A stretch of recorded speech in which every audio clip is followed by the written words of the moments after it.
Es hora del cambio. Sí, dilo conmigo, es hora del cambio. Y son algunos consejos prácticos que quiero dejar en tu corazón. Mira qué rica es la palabra del Señor. Qué bueno es alimentarnos de ella, qué bueno es crecer, qué bueno es edificarnos en la palabra. Hazle así a quien tengas ahí en la burbuja, a tu lado, en el hogar. Dile, hey, hey, es hora del cambio. Es hora del cambio. Y quiero compartirte 4 tips, 4 consejos, 4 principios, 4 verdades dinámicas y prácticas que nosotros necesitamos para que podamos ver un cambio. Es hora del cambio. ¿Cómo que en estos tiempos estás desesperado, desesperada? ¿Cómo que estos tiempos te están derrotando, te están doblegando? No, es ánimo, tiempo de levantarse, es tiempo de declarar victoria, es tiempo de tomar decisiones de calidad. Y lo quiero hacer inspirado en 4 consejos o 4 historias como consejo que la Biblia nos da. ¿Cómo yo puedo cambiar en medio de la situación? ¿Cómo a veces cuando el desánimo me quiere doblegar?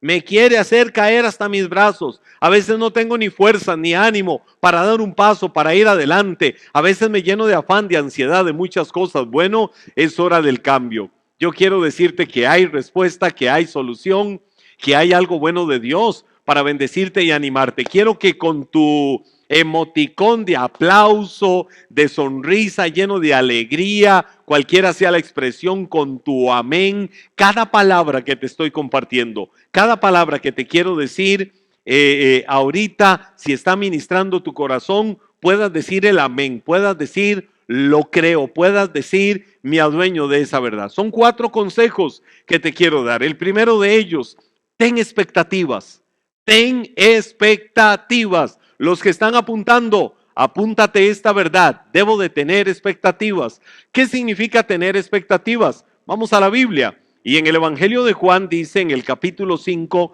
los versículos del 1 al 8, así lo dice. Después Jesús regresó a Jerusalén para la celebración de uno de los días sagrados de los judíos.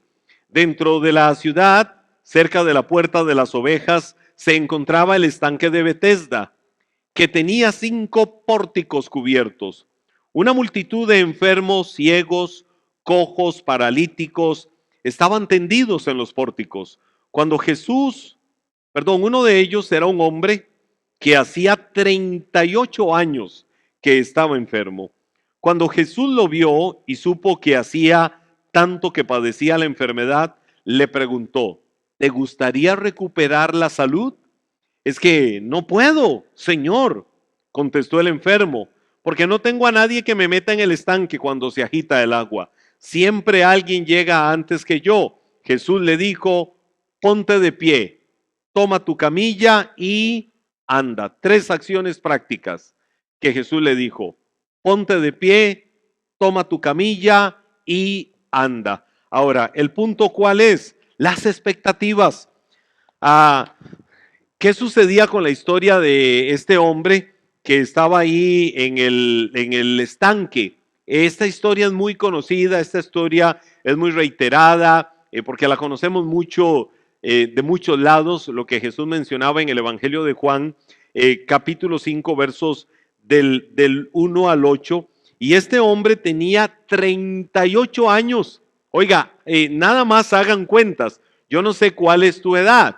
Si tienes 50 años como yo, puedes decir, bueno, 38 más 12, wow, una gran parte de la vida prácticamente la había tenido en esa condición, con esa enfermedad que la Biblia menciona. Y normalmente al estanque de Betesda llegaban los cojos, llevaban a los ciegos, a los paralíticos, a los mudos, personas que tenían necesidad, porque sabían que podían suceder milagros o que sucedían literalmente milagros ahí y entonces ellos eran sanados. Pero este hombre que tenía tantos años, Jesús va pasando y lo ve ahí donde está en aquella condición. Yo no sé si tienes 38 años, si tienes muchísimo menos de esa edad, pero solo imagínate la condición, la cantidad de años tan impresionante que esta persona tenía de estar en esa condición. Entonces, en medio de aquello, Jesús le hace la pregunta, ¿Y por qué no vas al pozo? ¿Por qué no, de alguna manera, tantos años en esta condición y no has buscado una alternativa para acercarte? Y este hombre, mire lo que le dijo: Señor, es que cada vez que lo intento, por mi condición, así paralítico, cojo, que no me puedo mover, en una camilla, yo nunca voy a poder. 38 años en esa condición tenía ese hombre. De esos 38, yo no sé cuántos yendo al pozo, yendo ahí al estanque. Y él, siempre que llegaba al estanque, ya llegaba con una mentalidad de derrota, ya llegaba con una mentalidad de por sí sé que no lo voy a lograr, de por sí sé que lo normal en mi vida es la derrota, sé que lo normal en mi vida es sufrir, sé que lo normal en mi vida es la enfermedad, sé que lo normal en mi vida es la desgracia, sé que lo normal en mi vida es que me vaya mal. ¿Cuántos viven en esa misma condición? ¿Cuántos no tienen expectativas en la vida? Y cada día que se levantan, cada mañana que se levantan, es básicamente o es prácticamente o es ineludiblemente por su mentalidad, por su forma de ver la vida, por su forma de ver el mundo, amarrados a esa condición. Ya yo sé que la historia de mi vida es esto. Ya yo sé que voy a morir así. Yo recuerdo una persona que hace muchos años ya no está en este mundo, pero una persona que era muy amada, y recuerdo que siempre le escuché decir: yo nací pobre y porque nací pobre moriré pobre. Pero yo la veía siempre decir esa palabra y yo decía: qué extraño, porque yo veo que es una persona que vive bien. Es una persona a la que sus hijos le chinean, es una persona a la que sus hijos le dan detalles, la tienen con algunos lujos, algunas cosas, pero su mentalidad era: yo nací pobre y voy a morir pobre. Ahora, no voy a entrar en un debate con eso. A lo que me refiero es que muchas veces nosotros somos presos, somos esclavos de las palabras que salen de nuestra boca, vivimos bajo los barrotes o detrás más bien de los barrotes de una cárcel por causa de lo que estamos confesando, y eso nos está robando la expectativa, eso nos está robando la visión, eso nos está impidiendo ir más allá. Aquel hombre ahí tirado, y cada vez que el ángel descendía al pozo, al estanque de Betesda, seguramente ese hombre decía: pura vida, los felicito, vamos, anímense, todos los que van para allá, ustedes que pueden hacerlo, porque como yo no puedo. Y entonces probablemente cayó en la conmiseración, cayó en el pobrecitico yo, en la condición de vida que tengo. Ahora, ¿qué sucede si tomamos la decisión de empezar a crear expectativas? Si tomamos la decisión de empezar a hacer algo diferente, pues van a venir cambios. Cuando nosotros empezamos a crear expectativas, creamos interés por algo. ¿Qué expectativa tengo en la vida? ¿Qué expectativa tienes? Empieza a tener expectativas, empieza a crear un interés por algo, y cuando empiezas a crear un interés por algo, yo te aseguro que Dios hará cosas grandes con alguien que tiene expectativas. Cuando alguien tiene sueños, cuando alguien tiene metas, cuando alguien tiene una visión, cuando alguien avanza, cuando alguien no se cruza de brazos, cuando alguien dice: oh, la pandemia del COVID-19, y ahora ¿quién podrá defenderme? Y ahora ¿quién me puede ayudar? Y ahora alguien puede verme, que me saque de esta crisis. No, sal, vamos, sal. Ten expectativas, levántate. No dejes que te doblegue esto, no dejes que te derrote esto, no dejes que te agobie, no estés esperando que nadie resuelva tu vida, no estés esperando que otros vengan a solventar el mundo de dificultades. La buena voluntad de Dios es ayudarte y Él irá contigo. Siempre he dicho algo a manera de ilustración.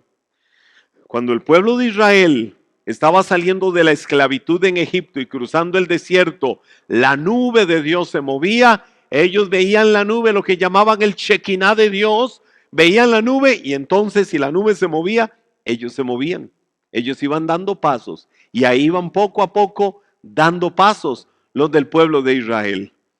Pero en la gracia de Dios, en los tiempos que estamos viviendo hoy en día, ahora en Cristo Jesús, la nube ahí está. Di conmigo: ahí está la nube. Vamos, dilo: yo veo la nube de Dios. Ahí está la nube. ¿Cuándo se mueve la nube? No, la nube de la gloria de Dios, la nube de la bendición de Dios se va a mover ¿Cuándo se va a mover esa nube? Cuando tú te muevas, cuando des pasos, cuando no estés cruzado, cruzada de brazos. La nube de la bendición de Dios se va a mover porque Dios bendice y Dios recompensa al esforzado, porque Dios bendice y Dios recompensa al que tiene expectativas en la vida. ¿Cuál es tu expectativa en la vida? No te cruces de brazos, vamos. No te cruces de brazos en medio de la crisis. Muévete y sacúdete. No vivas como aquel hombre en el estanque de Betesda que estaba ahí solo como un espectador, sin expectativas de recibir el milagro, porque sabía que él no podía.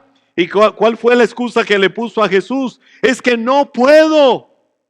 Señor, no puedo. Ahora yo te pregunto, ese no puedo será una realidad que desde todo punto de vista se ve imposible, o es que alimenté mis pensamientos y es que tomé la decisión por mi manera de pensar de que definitivamente no voy a poder. Yo creo que lo que tenemos que hacer es sacudirnos y que te sacudas de ese tipo de pensamientos. Número 2, ¿qué tengo que hacer? Enfocarme. Ya te hablé de lo primero. Lo primero es ten expectativas. Lo segundo es enfócate. Cuando hablo de enfoque, te llevo al libro de los Hechos, capítulo 3, versos del 1 al 4. Qué historia más linda. Wow, qué historia más maravillosa. Esta historia, cuando yo la recuerdo, me despierta, me aviva la tentación, en el buen sentido, de hablar de todo lo que provocó esta historia. Todo lo que vino después, porque ahí fue donde literalmente se despertó lo que llaman la iglesia primitiva. A mí me gusta mejor decirle la iglesia del primer siglo. Cómo se despertó y empezó a darse el primer gran avivamiento después de Pentecostés. Pero dice el libro de los Hechos en el capítulo 3, versos del 1 al 4, cierta tarde, Pedro y Juan fueron al templo. Están hablando del templo de Jerusalén. Hay gente que dice el templo La Hermosa. No, es al templo de Jerusalén, pero llegaron por la puerta que llamaban La Hermosa. Dice, fueron al templo para participar en el servicio de oración de las 3 de la tarde. Mientras se acercaban al templo, llevaban cargando a un hombre cojo de nacimiento. Todos los días lo ponían junto a la puerta del templo, la cual se llamaba Hermosa, para que pidiera limosna a la gente que entraba.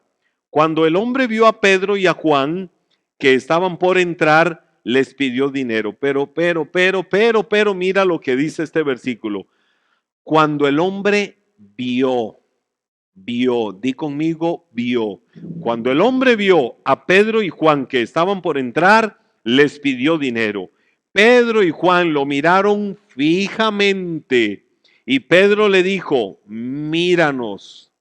El hombre lisiado los miró ansiosamente. ¿Ves cómo enfatiza la Biblia varias veces la palabra mirar? El hombre los vio.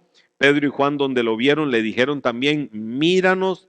Y entonces el hombre lisiado ansiosamente, la Biblia dice, los miró, esperando recibir un poco de dinero. Pero Pedro le dijo, yo no tengo plata ni oro para ti, pero te daré lo que tengo.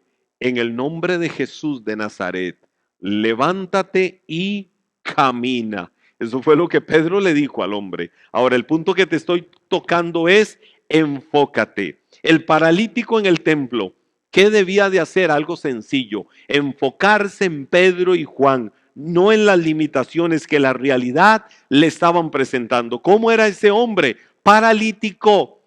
Ese hombre, cuando vio que Pedro y Juan venían, algo tuvo que haber visto ese hombre en Pedro y Juan, que dijo, estos dos no se me escapan. Pero estos dos no se me escapan, no era para pedirles un milagro, para pedirles una intervención. Sin embargo, ese hombre supo poner la mirada en el punto correcto. Cuando yo hablo de enfoque, enfoque es concentración, enfoque es marca un punto específico. ¿A dónde está tu blanco? ¿A dónde está tu norte? ¿A dónde está tu dirección? No estés desviando tu mirada hacia un lado y a otro lado. Enfócate hacia donde tienes que enfocarte para que cuando estés enfocado, aquello de seguro te va a hacer ver cosas que antes no habías visto. La visión para avanzar en la vida hacia cosas mejores a las que hoy estás viviendo. Escucha, la visión para avanzar hacia cosas mayores y mejores, no está allá, no está allá y menos está allá. La visión está adelante. Por eso la Biblia dice también en el libro de Hebreos, puestos los ojos en Jesús. Dice la Biblia, el libro de Hebreos, puestos los ojos en Jesús, capítulo 12, verso 2. Puestos los ojos en Jesús. Y la palabra puestos los ojos en Jesús es el griego aforao, una palabra compuesta que significa o dice literalmente, quita tu mirada del horizonte, quita tu mirada de todo lo que tienes que ver. A los que nos gusta disfrutar mucho la naturaleza, oiga, yo ando manejando en una zona montañosa y veo estos paisajes y veo aquello tan hermoso, wow, hay una tentación de quedarse viendo todo. ¿Y qué hago? Mejor paro y tomo fotografías. ¿Por qué? Porque yo voy manejando y cuando voy manejando, ¿cuál es mi enfoque? La carretera, ¿verdad que sí? El enfoque es la carretera. Entonces, si yo voy enfocado en la carretera, pero voy manejando, wow, wow, qué montañas, wow, qué río aquel que se ve, wow, qué maravilla. Estoy siendo un irresponsable. ¿Por qué? Porque por ir viendo toda la inmensidad y hermosura de la naturaleza, que aunque bella, pero me estoy desenfocando de mi acto responsable del momento, que es conducir el vehículo. Cuando la Biblia dice, puestos los ojos en Jesús, es quita tu mirada del horizonte y enfócate en Él. Cuando el paralítico en el templo de Jerusalén estaba ahí junto a la puerta llamada la Hermosa pidiendo limosna y ve a Pedro y Juan, el hombre se ciñó, el hombre trazó su mirada hacia Pedro y Juan desde el suelo donde estaba, los vio. Yo me imagino la mirada de aquel hombre viéndolos y donde ese hombre ve que Pedro y Juan vienen ahí tirado en el suelo, él se quedó viéndolos y les extendió la mano. El hombre les extiende la mano para decirles, denme limosna. Ya se sabía que la costumbre era, quien les daba, es que le daban unas moneditas. Si aparecía alguien muy generoso, pues les daba algún poquitito de oro para que las personas se pudieran ayudar. Pero cuando el hombre se queda viéndolos, Pedro y Juan van pasando y lo ven. La Biblia dice que lo ven. Pedro se detiene, se le acerca y le dice, mírame. Pero ese mírame es no quites el enfoque. El hombre, dice la Biblia, ansiosamente se quedó viendo a Pedro. Yo no me imagino la mirada de Pedro. Yo creo que Pedro había desarrollado muy bien de Jesús, de las miradas que Jesús muchas veces le hizo a él mismo, como cuando Jesús le dijo a Pedro viéndolo, apártate de mí, Satanás. Pedro aprendió muy bien de la comunicación no verbal de Jesús, de la comunicación visual, y Pedro aprendiendo muy bien eso. Yo no me imagino qué clase de mirada le hizo al paralítico del templo de Jerusalén en la puerta la Hermosa, donde se queda viéndolo y le dijo, yo no tengo oro y yo no tengo plata. Que te quede muy claro eso. No tengo oro, no tengo plata, pero lo que tengo te lo voy a dar. En el nombre de Jesús, levántate, ponte de pie, camina. Ahí mismo sucedió el milagro. ¿Dónde vino el milagro? En el enfoque. ¿Dónde vino el milagro? En estar viendo el punto que se tenía que ver. El paralítico, cuando Pedro le dijo, yo no tengo oro ni plata, entonces, imagínate si se hubiera puesto a discutir con Pedro. Si le hubiera dicho, no, ni me haga perder el tiempo porque puede venir otra persona que sí me va a dar limosna. No, el hombre siguió enfocado. Y máxime cuando con la autoridad, ya Pedro lleno del Espíritu Santo, le dijo, míranos, y ansiosamente, como hipnotizado, aquel hombre se quedó viéndolos. Enfócate. En el enfoque hacia un blanco, hacia un punto perfecto, hay bendición. Y qué mejor enfoque que el de tener nuestra mirada en Jesús, el autor y consumador de nuestra fe. Número 3, tercer consejo que te quiero dar. Ten ocurrencias. Sí, ten ocurrencias. Tenemos que volvernos creativos. Cuando te digo ten ocurrencias, Lucas capítulo 19, versos del 1 al 6, nos cuenta una historia hasta simpática. Jesús entró en Jericó y comenzó a pasar por la ciudad.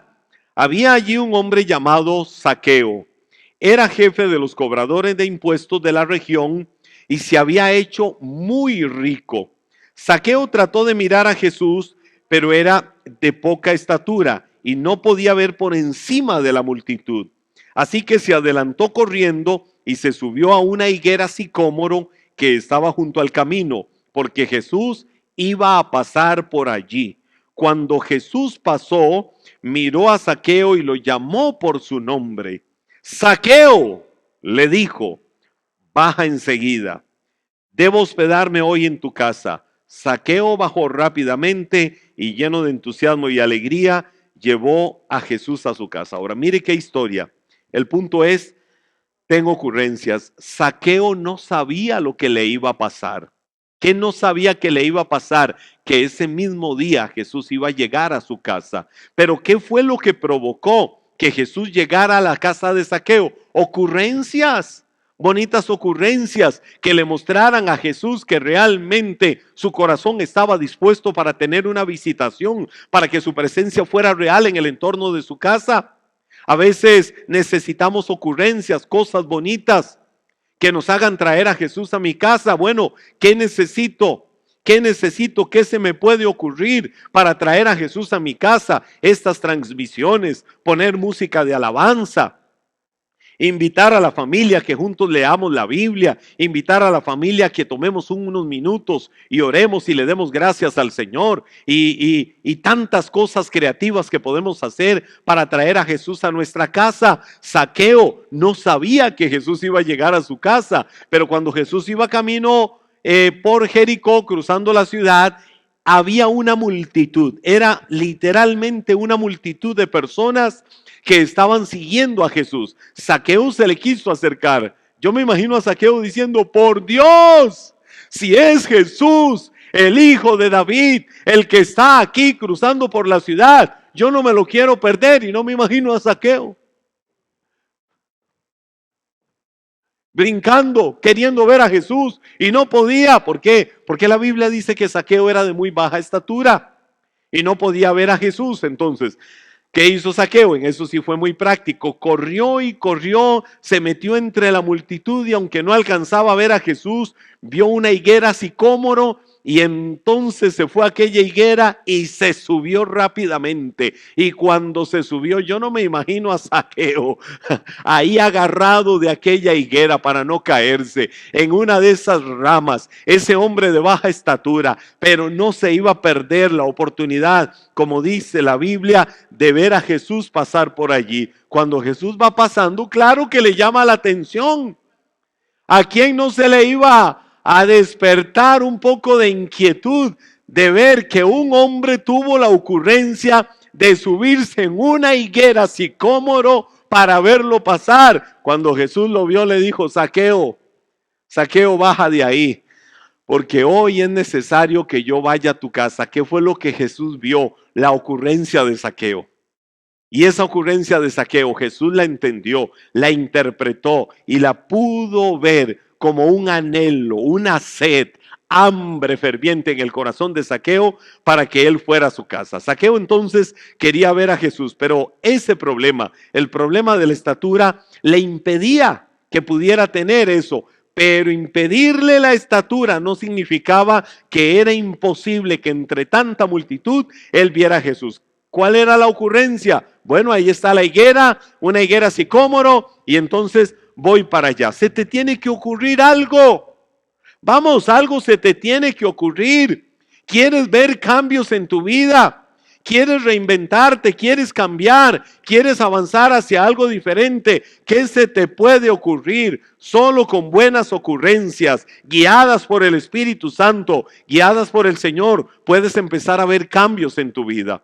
Y yo creo que Dios quiere que sucedan cambios en tu vida. No esperes que Dios haga las cosas. No esperes que Dios haga todo. Son tiempos duros, son tiempos difíciles, pero no puedes cruzarte de brazos. Que llueva la gloria de Dios sobre tu vida.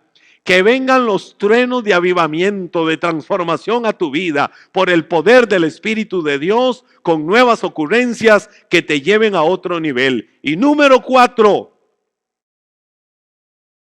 reinvéntate. Reinvéntate. Necesitamos reinventarnos. Te sientes seco, te sientes mal, te sientes doblegado y derrotado. Reinvéntate. La historia del alfarero, libro de Jeremías, libro del profeta Jeremías, capítulo 18, verso 4 dice, el Señor le dio otro mensaje a Jeremías. Baja al taller del alfarero y allí te hablaré. Así que hice lo que me dijo y encontré al alfarero trabajando en el torno. Pero la vasija que estaba formando no resultó como él esperaba. Así que la aplastó y comenzó de nuevo. Eso es lo que quiero rescatar. Dios habla a Jeremías, le dice al profeta Jeremías, anda, baja, ve al taller del alfarero y allí voy a hablar a tu corazón mientras ves la obra que está haciendo el alfarero. Jeremías obedeció y se fue, y cuando llegó encontró al alfarero trabajando ahí en su torno, pero tenía un problema el alfarero. ¿Cuál era el problema? La vasija que estaba formando no resultó, la vasija estaba mal, la vasija estaba deforme, la vasija no era lo que él esperaba, no tenía los resultados. ¿Qué hizo el alfarero? ¡Qué desgracia! Me estoy esforzando, horas trabajando en esto y no me resultó, al diablo todo, no quiero nada. No, el alfarero vio el problema, que la vasija no tenía la forma que él quería que tuviera. Pero ¿qué dice la Biblia? La agarró, la aplastó, es decir, como hacen los alfareros, vuelven a tomar toda la masa, la aplastan y dijo el alfarero, comenzaré de nuevo. Y comenzó de nuevo. ¿Cuál es el punto que te estoy tocando ahorita? Reinvéntate. ¿Qué se ha derrumbado en tu vida? Lo que le sucedió al alfarero no fue restauración. El alfarero no tomó una vasija para restaurarla, no, el alfarero la reinventó. El alfarero dijo, bueno, no tiene la forma que yo quiero que tenga, pues entonces la voy a aplastar, voy a agarrar la masa otra vez y empiezo a darle una forma nueva. Quiero hacer algo nuevo. Y eso es lo que Dios hace. Cuando estamos en Cristo somos nuevas criaturas. Las cosas viejas han muerto, las cosas viejas pasaron. ¿Por qué? Porque ahora todas son hechas nuevas. Ahora en estos tiempos adversos, tiempos de crisis, tiempos difíciles, en estos tiempos donde humanamente para algunos de verdad que la situación es muy alarmante, humanamente. Bueno, la Biblia dice que el alfarero, donde vio que las cosas no estaban bien, dijo, es el tiempo de que en este problema haya una solución. Amasó la masa, la aplastó muy bien otra vez y se reinventó. Necesitamos nosotros reinventarnos, necesitamos nosotros hacer cosas. Cuando vemos nosotros cambios que Dios hace, no los cuestiones. Si Dios te está permitiendo cruzar por adversidades, si está permitiendo que cruces por desiertos, no los cuestiones, solo déjate llevar aunque no lo entiendas. De seguro Dios tiene planes y propósitos maravillosos para tu vida. Ahora te voy a decir algo, cuando estamos en una Y en la vida, quizás hoy estamos en una Y llamada el COVID-19, en medio de esta Y, las Y normalmente es porque hay dos caminos. ¿Cuál es el camino que escojo? En medio de esta Y llamada COVID-19, ¿qué camino vas a escoger? El camino de la derrota, el camino del fracaso, el camino de me cruzo de brazos, todo lo perdí, o estoy muy mal, o hay cosas que definitivamente perdí, ya no las tengo. ¿Qué voy a hacer? Levántate, reinvéntate, escoge el camino correcto, escoge el camino de la bendición, persevera, constante, aunque el camino no sea fácil, que la bendición de Dios va con tu vida. Padre, yo bendigo la vida de cada una de las personas que han recibido esta palabra y el consejo que viene de tu Espíritu. Oro, Señor, en este momento, para que tu bendición, para que tu paz, para que el ánimo, Señor, que solo por tu Espíritu puede venir, toque, ministre y llene esos corazones en el nombre bendito que es sobre todo nombre, en el nombre de Jesús. Que la paz tuya, Señor, que el amor tuyo, la presencia vivificadora y restauradora tuya, Señor, llene esos corazones. Pido por esto, Señor, y te doy gracias por tu obra maravillosa en la vida de cada uno, en el nombre de Jesús. Amén. Amén. Que el Señor bendiga, guarde, prospere y fructifique todos los caminos de tu vida.